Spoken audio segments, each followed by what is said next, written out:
नमस्कार दोस्तों वैसे तो हनुमान जी बाल ब्रह्मचारी हैं, लेकिन ये बात बहुत कम लोगों को पता होगी कि उनका एक पुत्र भी है जिसका नाम मकरध्वज है। तो चलिए मकरध्वज कैसे हुआ और कैसे हनुमान जी का वो पुत्र हुआ, चलिए इसे विस्तार से जानते हैं। मकरध्वज भगवान शिव के अवतार और हनुमान जी के पुत्र हैं। भगवान श्री राम की आज्ञा से हनुमान जी ने लंका में प्रवेश किया और जब उन्हें वहां पर भूख लगी तो वो वृक्षों के फलों को खाकर उन वृक्षों को भी उखाड़कर फेंकने लगे।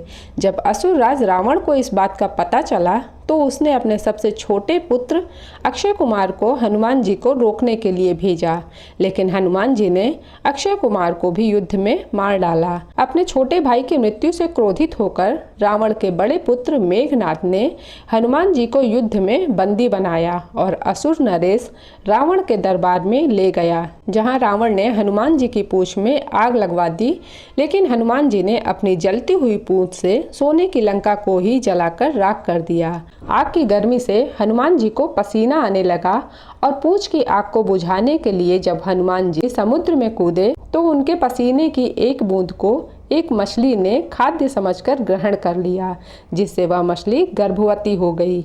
एक दिन वह मछली पाताल लोक में जा पहुंची, जहां अहिरावण और महिरावण के सेवकों ने उस मछली के पेट को चीर दिया, जिसमें से एक शिशु निकला, जिसके शरीर का ऊपरी हिस्सा वानर का था और निचला हिस्सा मछली का था। उसके बल से प्रभावित होकर अहिरावण और महिरावण ने उसे पाताल का द्वारपाल नियुक्त कर दिया। कैसे हुई पिता से मुलाकात।